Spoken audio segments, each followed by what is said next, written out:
Sergap Investigasi edisi kali ini menghadirkan laporan khusus drama penganiayaan oleh seorang ayah di Depok, Jawa Barat yang berujung kematian sang anak kandung.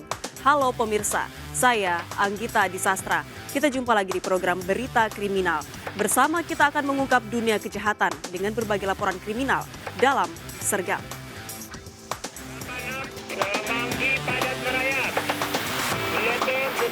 Jajaran Puring hingga saat ini aman berkendali. 86, bantuannya, 87 jajaran kuda, 86. Pemirsa, sebuah mobil berisi sejumlah jerigen bensin terbakar di Johar Baru, Jakarta Pusat. Banyaknya bensin di dalam mobil menyebabkan api sulit dipadamkan. Kebakaran diduga akibat korsleting listrik.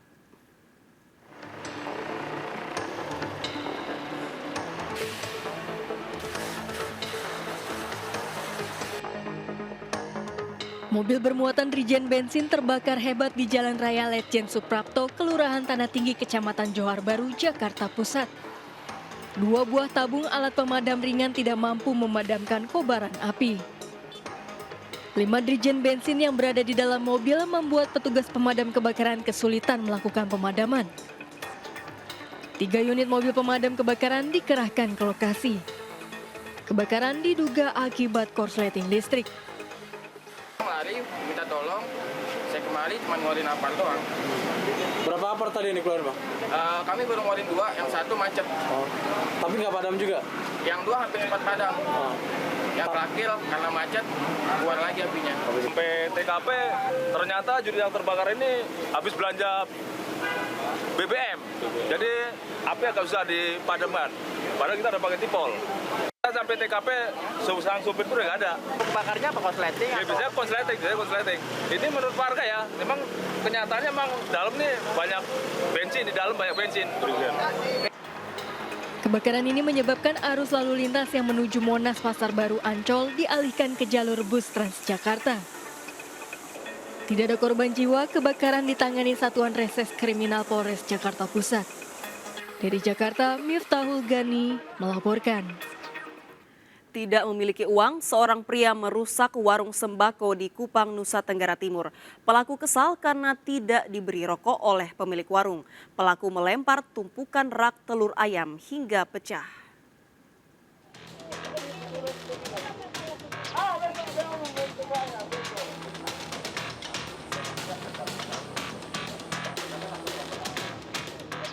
Seorang pria mabuk terekam CCTV meminta rokok tanpa memberi uang kepada pemilik warung di Jalan Ruak Daun Merah, Kecamatan Owebobo, Kupang, Nusa Tenggara Timur. Kesal permintaannya ditolak oleh pemilik warung, pelaku melempar tumpukan telur ke arah korban dan merusak etalase. Pelaku marah-marah dan menunjuk ke arah korban. Usai viral di media sosial, pelaku HSDP 25 tahun ditangkap polisi. Hasil penyelidikan kejadian bermula usai pelaku melakukan pesta miras bersama teman-temannya. Saat akan pulang ke rumah, pelaku melancarkan aksinya di lokasi. Yang bersangkutan ini pada saat melakukan itu baru saja melakukan pesta minuman keras dengan temannya di daerah Kabupaten Kupang. Dan kemudian pada saat pulang, kebetulan dia pulangnya ke TDM, yang bersangkutan berhenti di salah satu warung dan kemudian memaksa pemilik warung untuk memberikan atau menyerahkan rokok yang dia inginkan. Pelaku ditahan di Polresta Kupang Kota dan terancam 5 tahun penjara. Dari Kupang, Nusa Tenggara Timur, Eman Suni melaporkan. Seorang pria terekam CCTV mencuri handphone penjaga warnet di Kabupaten Deli Serdang, Sumatera Utara. Pelaku beraksi saat korban pergi ke toilet.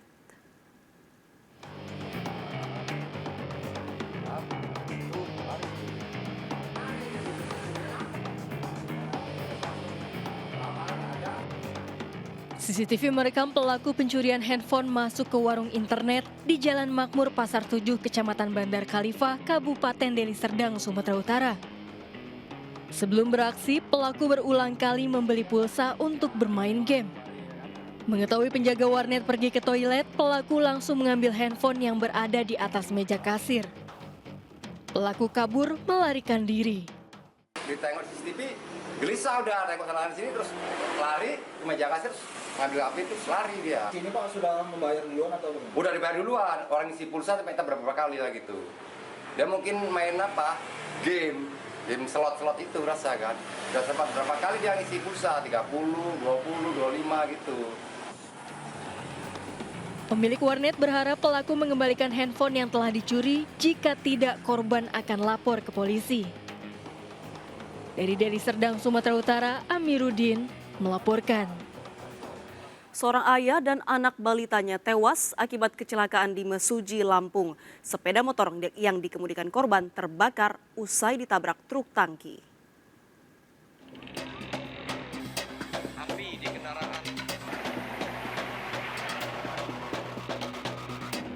Truk tangki dan sepeda motor terbakar setelah bertabrakan di Jalan Lintas Timur, Mesuji, Lampung.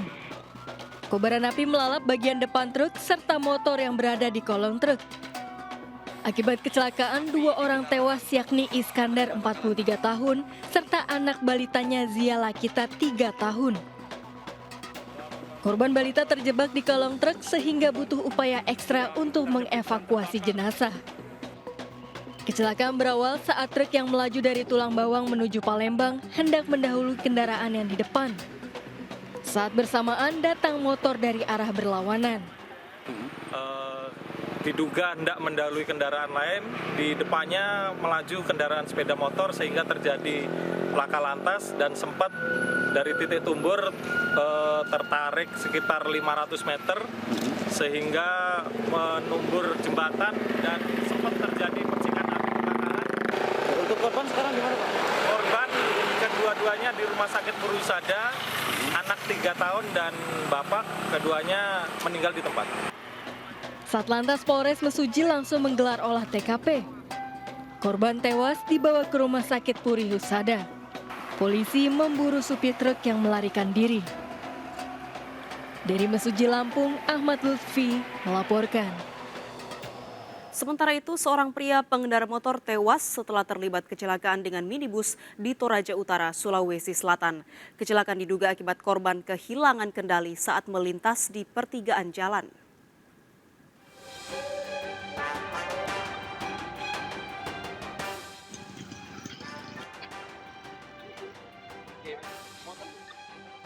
Olah tempat kejadian perkara dilakukan setelah kecelakaan maut terjadi di Pos Rantepo Buntau, Toraja Utara, Sulawesi Selatan.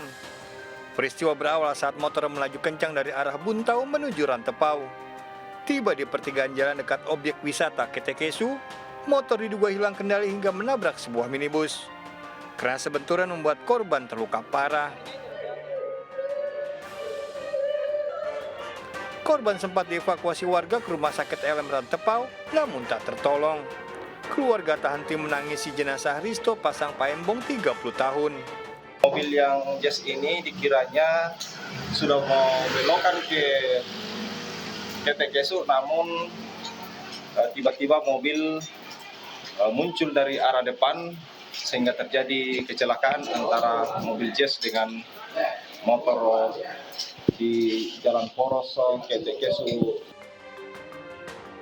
Usai kejadian, kedua kendaraan dievakuasi ke Satlantas Polres Toraja Utara. Dari Toraja Utara, Sulawesi Selatan, Jufri Tonapa melaporkan. Terjerat pinjaman online, seorang nenek di Kendari, Sulawesi Tenggara menjadi kurir sabu. Dari pelaku, polisi mengamankan paket sabu, alat isap, dan handphone.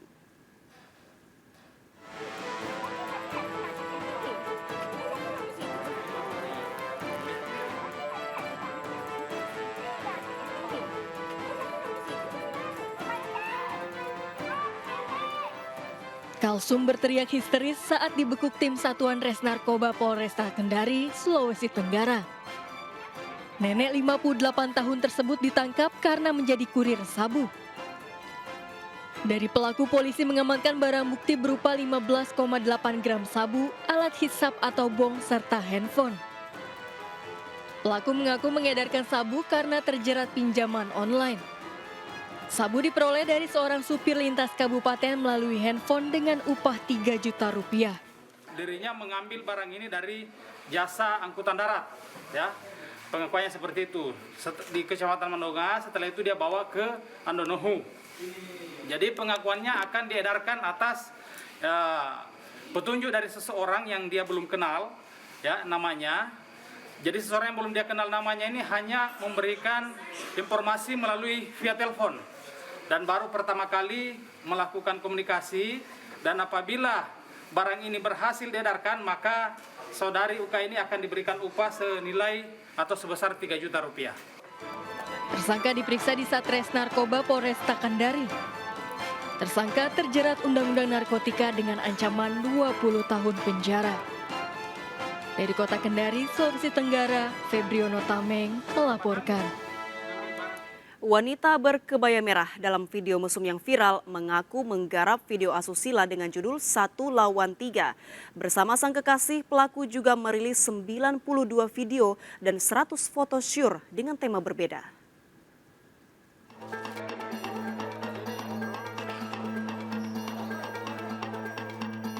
Polisi terus menyelidiki kasus video asusila yang diperankan wanita berkebaya merah dengan kekasihnya.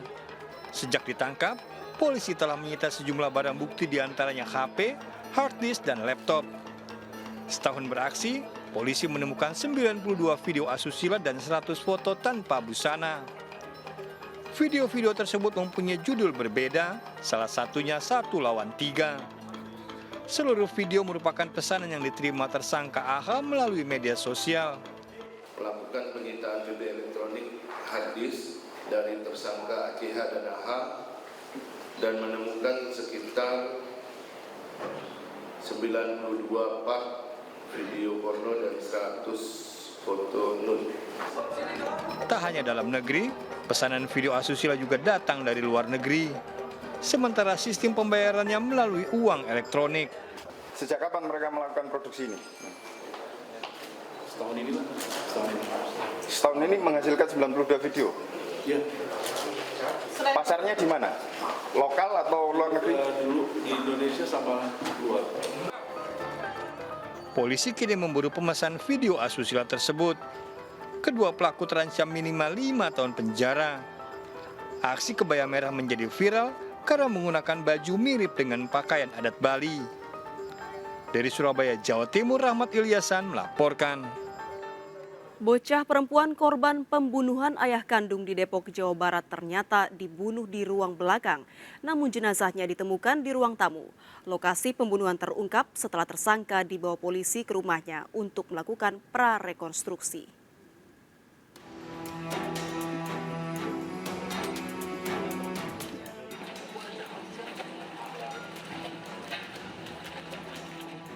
Iki Novian, tersangka pembunuhan putri kandung dan penganiayaan istrinya dibawa polisi ke rumahnya, Komplek Perumahan Jati Jajar Tapos Depok untuk melakukan prarekonstruksi.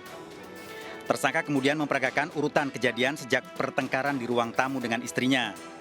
Tersangka menganiaya istrinya menggunakan senjata tajam. Putrinya yang sudah memakai seragam untuk berangkat sekolah kemudian lari ke ruang belakang dan dikejar tersangka. Tersangka kemudian menganiaya putrinya hingga ditemukan tetangganya tewas. Namun tersangka berdalih tidak mengetahui putrinya ditemukan di ruang tamu. Saat ini tadi saya sampaikan posisi mayat ya, yang berbeda ya. Ya, jadi dia tahunya mengeksekusi anaknya di wastafel di belakang, ya, tapi kemudian ternyata jenazah ditemukan di depan. Dia tidak bisa menjelaskan, namun akhirnya terjawab sudah bahwa kemungkinan ada sia-sia tenaga terakhir dari sang anak untuk menyatu dengan ibunya di ruang tamu. Tersangka memperagakan 15 adegan dalam prarekonstruksi untuk melengkapi berkas acara pidana. Polisi masih mendalami adanya unsur pembunuhan berencana. Jika terbukti, tersangka terancam hukuman mati. Dari Depok, Jawa Barat, Iyung Rizky melaporkan.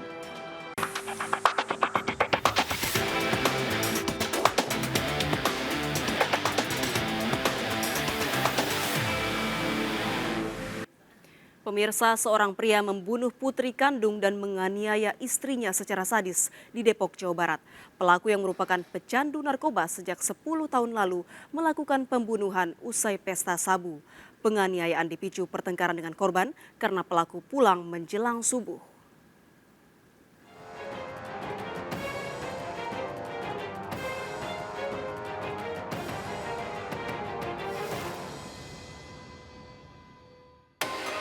Warga komplek perumahan Jati Jajar Tapos, Depok, Jawa Barat dikejutkan dengan suara teriakan wanita minta tolong dari rumah keluarga Iki Novian sekitar pukul 5:30 pagi.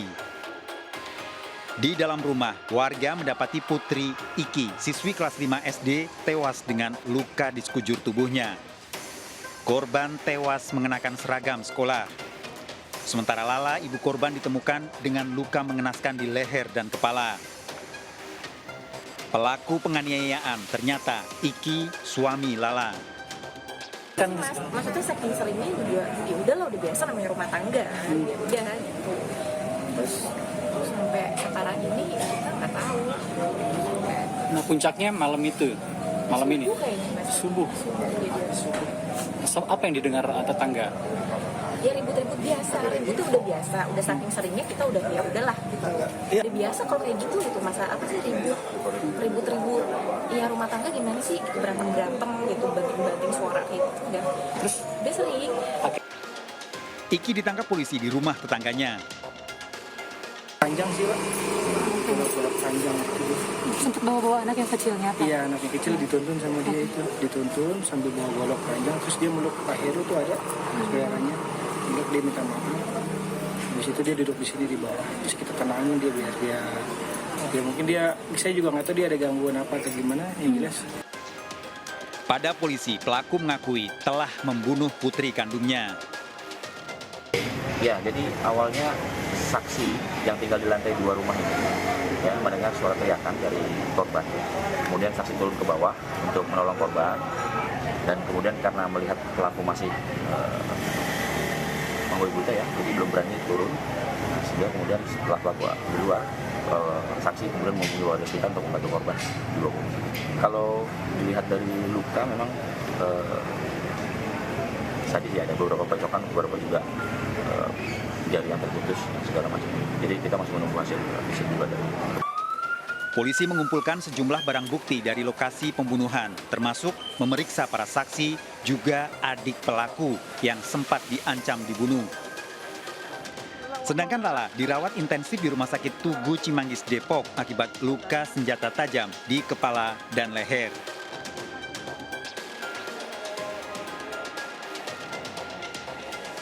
Setelah diotopsi di Rumah Sakit Polri Kramat Jati, Jakarta Timur, jenazah korban pembunuhan dimakamkan di TPU Jati Jajar, Tapos. Orang tua pelaku tak menyangka permasalahan dalam rumah tangga anaknya berakhir dengan pembunuhan sadis. Rumah tangga ya, ada sedikit mungkin perselisihan dan sebagainya, sehingga saya juga tidak tahu permasalahan sebenarnya, karena hanya sudah dianggap bahwa mereka itu sudah dewasa dan sudah mandiri, artinya kita sudah percaya aja lah dalam rumah tangga masing-masing. Tapi dalam keributan atau ada masalah itu kan suatu hal yang biasa dalam rumah tangga. Tapi kalau sampai kejadian ini, saya juga sebagai mungkin kakeknya barangkali ya sangat terpukul dan prihatin gitu ya, dan sangat sedih sekali, dan saya duduk kesayangan saya yang bisa ketemu lagi, barangkali banyak yang bisa. Di kantor polisi, pelaku menyesal telah membunuh putrinya. Tersangka ternyata merupakan pecandu narkoba. Sebelum pulang ke rumah, yang bersangkutan ada kumpul dengan teman-temannya. Yang bersangkutan sempat menggunakan sabu. Artinya selama pulang pagi itu dia kondisinya mabuk gitu terus? Ya, bukan mabuk, menggunakan sabu. Tetapi kita tidak tahu apakah itu tiap hari ya. Tapi pada saat kejadian itu, yang bersangkutan sempat menggunakan sabu. Tersangka pun mengakui sebagai pengguna narkoba. Belumnya malamnya pas malam, kasihan ya. Lo pakai di mana bang? Di rumah teman. Tersangka mengaku sakit hati dengan kedua korban hingga tega menganiaya. Apapun saya kasih, nilainya berapapun sebesar perjuangan saya, di mana dia tuh tidak berharga gitu Pak. Diacuhkan lah gitu. Harga diri saya selalu dijatuhkan. Memang kewajiban saya sebagai suami memang seperti itu, tapi setidaknya sedikit banyaknya lah gitu ucapkan terima kasih gitu Pak. Tanya anak saya tanya dia namanya kan Keke kayak teman ayah mau bicara, kita dihiraukan gitu Bu. Dia cuek gitu malah buang muka gitu. Terus? Akhirnya terus ya Bono itu ngucap saya mesti barang-barang semua kan dia sudah dikemas.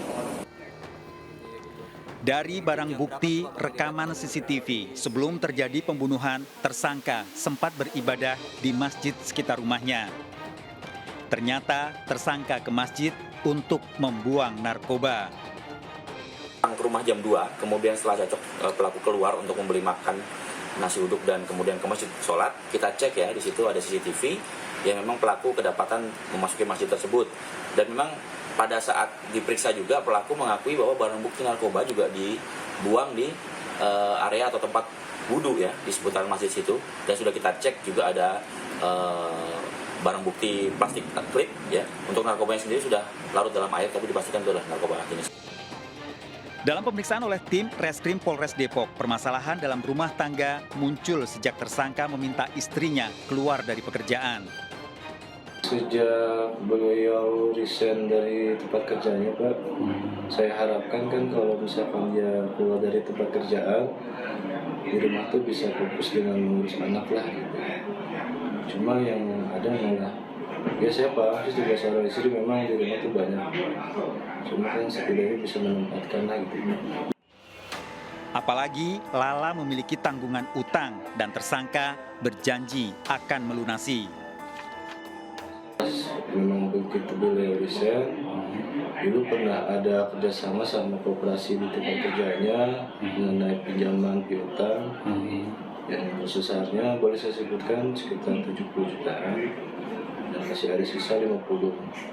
Nah itu setelah resign itu saya berjanji akan menyicil semua piutangnya sampai dengan lunas. Tersangka mengaku sejak tidak lagi bekerja, istrinya menjadi pecemburu. Hanya kecemburuan dari dia ke saya aja sih yang bilangnya saya sering jalan sama perempuan padahal di mata dan hati saya tuh cuma dia, nggak ada perempuan lain. Tersangka emosi karena istrinya tiba-tiba meminta cerai.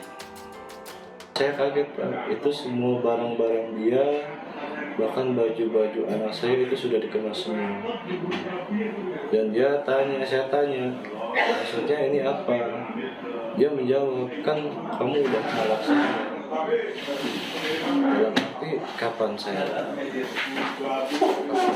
nolaknya gitu. Padahal itu belum terucap. Dan akhirnya dalam situasi yang sangat emosi saya ucapkan juga kalimat itu di situ.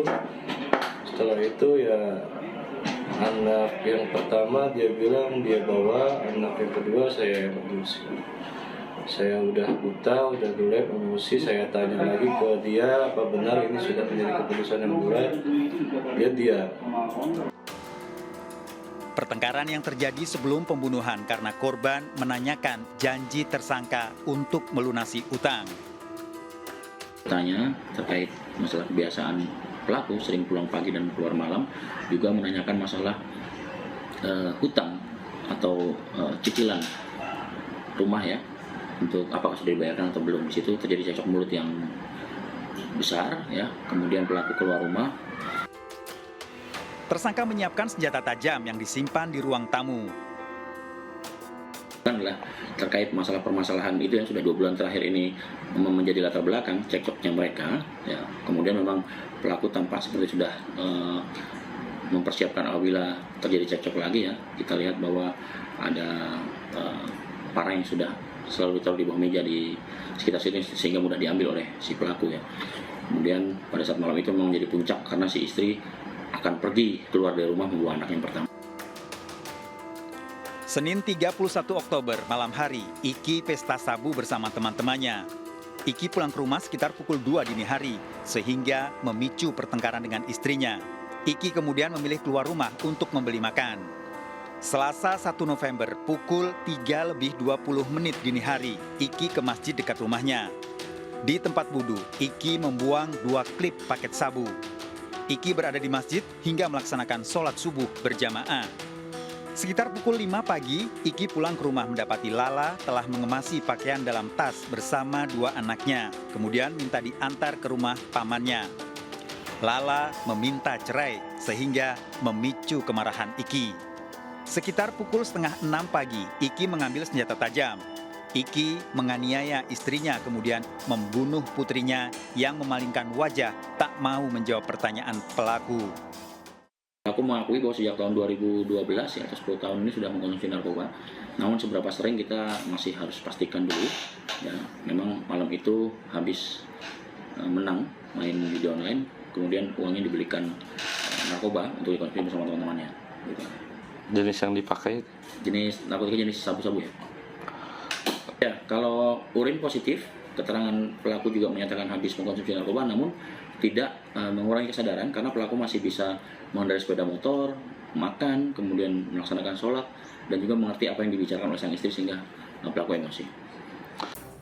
Tersangka terancam hukuman mati, dijerat pasal berlapis pembunuhan berencana dan kekerasan dalam rumah tangga.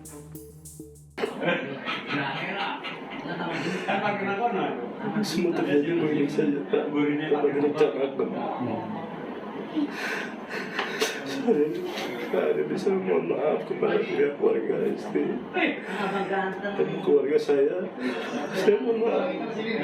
Di sini saya menjalankan hukuman sesuai dengan pasangan berlaku sebagai balasan saya untuk menebus dosa-dosa saya. Kriminolog Universitas Budi Luhur Jakarta Nadia Utami berpendapat kekerasan dalam rumah tangga yang dilakukan Iki pada anak dan istrinya. Selain ada masalah ekonomi, emosi pelaku tak lepas dari kebiasaan sehari-hari. Narkoba yang dikonsumsi pelaku mempengaruhi emosi dalam menyelesaikan setiap persoalan, bahkan mengarah pada tindakan kriminal. Minuman-minuman beralkohol atau maupun zat adiktif seperti narkotika merupakan salah satu, jadi dalam penelitiannya memang merupakan salah satu hal yang dapat mendukung terjadinya kejahatan, atau dalam memang ketika seorang pelaku di bawah pengaruh miras atau zat-zat narkotika gitu ya, zat-zat adiktif, dia tidak bisa mengontrol emosinya, jadi dia tidak dalam kesadaran penuh gitu ya Mas. Jadi dia posisinya tidak dalam sadar sepenuhnya dalam melakukan tindakan gitu kan. Zat-zat tersebut kan tentu saja mempengaruhi sistem syaraf di otak gitu ya. Jadi naik.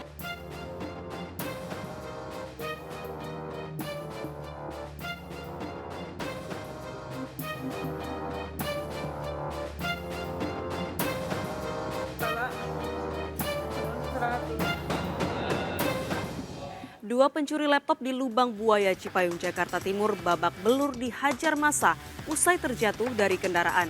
Informasi selengkapnya sesaat lagi, tetaplah bersama Sergap. 86, bantuannya, 86, 86.